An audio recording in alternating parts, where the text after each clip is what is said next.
wondered, why do so many Muslims from all walks of life living in the West always tend to inflame social tensions? When they're in America or Canada or Australia, they always try to provoke the natives of the land, and they try to side with them, and they try to tell them, hey guys, we're on your side, when in their own cultural history, they have massacred entire civilizations, not just tiny tribes of Aboriginal people, but entire civilizations. Ask the Persians.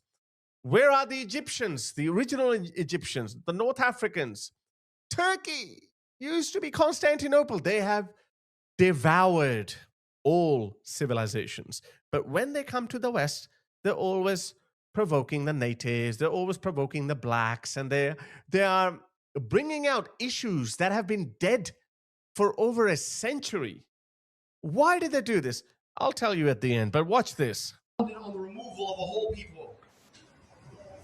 Founded on the idea that we could compromise on whether or not people, as a function of the color of their skin, could be enslaved by other people. Founded under the idea that all people are created equal, all men, but that only meant certain men and not women.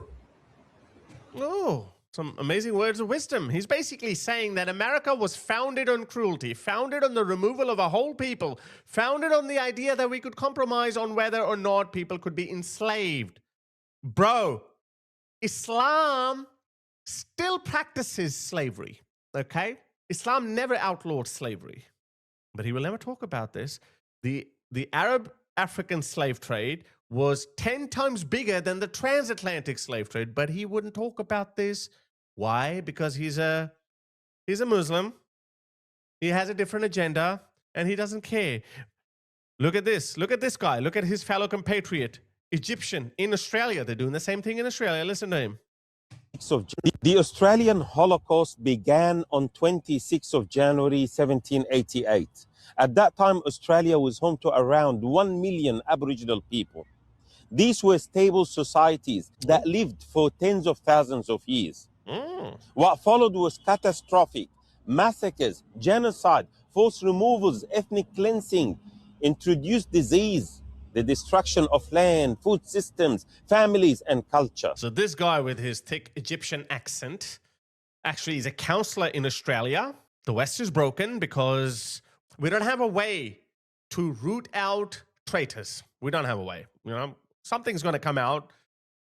Our processes and our democratic institutions will also evolve, and somehow we will find a way to root out these bad apples from our electoral process. But for now, we have to live with them. So this is what that guy is doing, Ahmed Al-Sayed, or Ahmed, I forgot his name.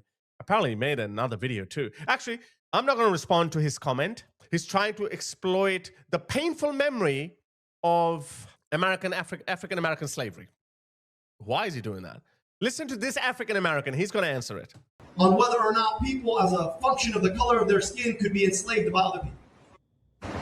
Founded under the idea that all people are created equal, all men, but that only meant certain men and not women.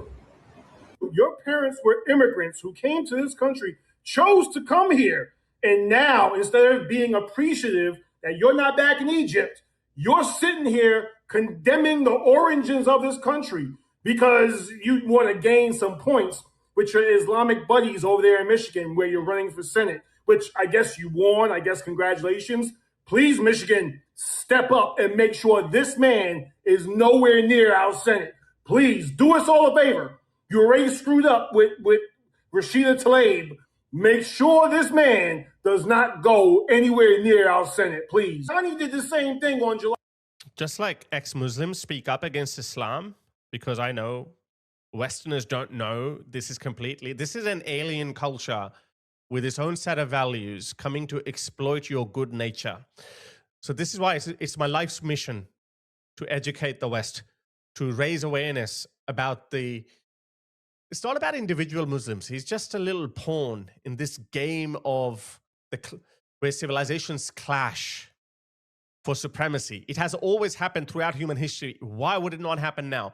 But the individuals who make up Western civilization, they are asleep because they're ignorant. They don't know what Islam truly is. These people can talk about some ideas that strike a chord with the liberals, with the lefties. So they're like, oh, okay, yeah, he's not wrong about the slavery in America. So yeah, he made a good point. I like him, because most people do not do a deep dive. They always vote for the issue that is most appealing to them.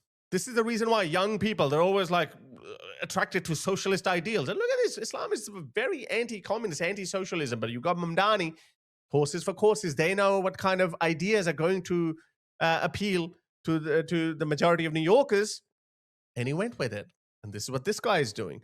This is why ex-Muslims, African Americans, all other non-white people, they have to come forward and they have to show their allegiance to America. It's not the white race that we are swearing our loyalty to. It's America. It's the West, Western civilization, because the other side cannot build stable societies or build civilization. Look at them. Just look at them. Yeah, they'll tell you it's because of the bombs, it's because of this and that. No, it's because they could not step into the modern world. They could not build universities. They could not build rockets or MRI machines. They could not do any of that. They're losers. So they found another way, somehow getting. July 4th, lecturing this country on what it does and what it doesn't do, and how he's so much better and he can improve things. And this guy's doing the same thing. And his parents were immigrants, could have stayed in their own country, but came here. Are you going to talk about the Islamic slave trade, which actually lasted longer than the transatlantic slave trade? You going to discuss that? Or nah, we just going to pick and choose what we're angry about, right? Because we're not going to discuss that. How the Muslims had a far stronger and stricter slave trade in the same region. But no, you're just, when they founded this country, The only difference is the Westerners went to war. Abe Lincoln.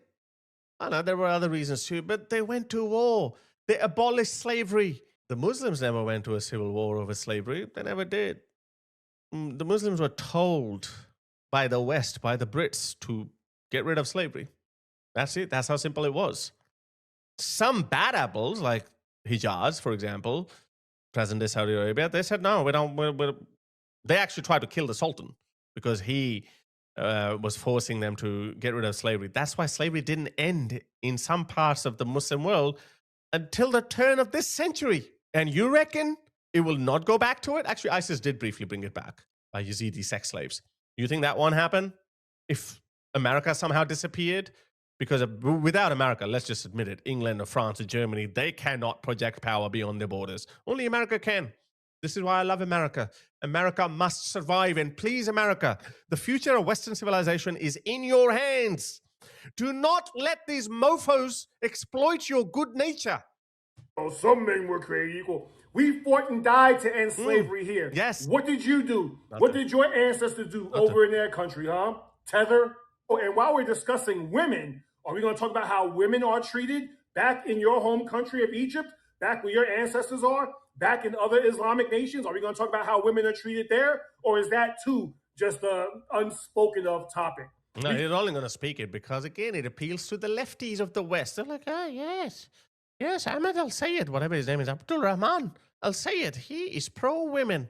You idiots. You idiots. Have a look at how he treats his women in his family. Just going to calm down. We're going to talk about how women weren't treated the same back in 1776 in this country. But today, in Islamic countries, how women are treated. We're going to discuss that too? Or is that topic taboo as well? Or are you just going to gloss over that as well? We got some fucking nerve, man. They really do. They want to come here and lecture us and meanwhile turn a blind eye to what's going on back where their ancestors came from, back in their home countries, and what's going on there. Forgot about their ancestors. Even today, their countries are worse than what America was or the West was in the 19th century. So why do they do it? Why do they always inflame social tensions? Well, they do that first. In one phase of it, they have to get some social influence. They have to get some political influence. How are they going to do it? Well, they looked at the left and the right. The right, we can share some common religious values, like, for example, anti-LGBTQ, this and that. They're like, oh, nah. But the right wing still knows where they are because they're trying to conserve the values that built the civilization. On the other hand, we've got this splintered rebel group. This group hates everything about their own history, culture, heritage. So let's exploit them. And Muslim scholars have spoken at length that it's okay for us to compromise on our principles. Like, they don't like feminism, they hate LGBTQ, they don't like free speech. They are so antithetical to the current lefty values, but they know that this is their way in. Talk to them, talk about these things, because you got to remember, Muslim scholars have allowed Muslim politicians to lie on behalf of Islam. They've done it. So we can lie. We can say, hey, feminism, LGBTQ. Mamdani does that. You know what? This is going to be hilarious when this guy does it. It's going to be absolutely hilarious because this guy is a full-on jihadi, full-on Islamist. He knows Quran off his heart. So they do that for that reason, because on the one hand, they gain political influence, but on the other hand, it spreads the seeds of division, chaos, anarchy, because when our institutions break down completely, that's one of their goals, which can work for them. Once we start fighting with each other, the blacks are fighting with the whites, the Jews are fighting with the liberals, the natives have also started demanding a separate country or something. So when there is chaos, that is an ideal moment for someone who's trying to bring about a revolution. Throughout human history, that's like, I'm not saying anything new. That's what's happened. Revolutions come out of discontent, anger, frustration, anarchy. And guess what? The communists are actually waiting for that too. The lefties, they're waiting for that too. They want to bring about a communist revolution. At that point, I don't know which one will win. Depends on their number, because their alliance is only intact as long as our institutions and our society stands. The moment it starts falling apart, they will become active and they will start hating each other. And I don't know who's going to win out of that. I think the Islamists will butcher them. That's my personal opinion, but I don't know. But we're not going to wait around to find that out, yeah? So that's why they do it. They want to spread chaos and anarchy, and at the same time, they're gaining political influence. Remember that.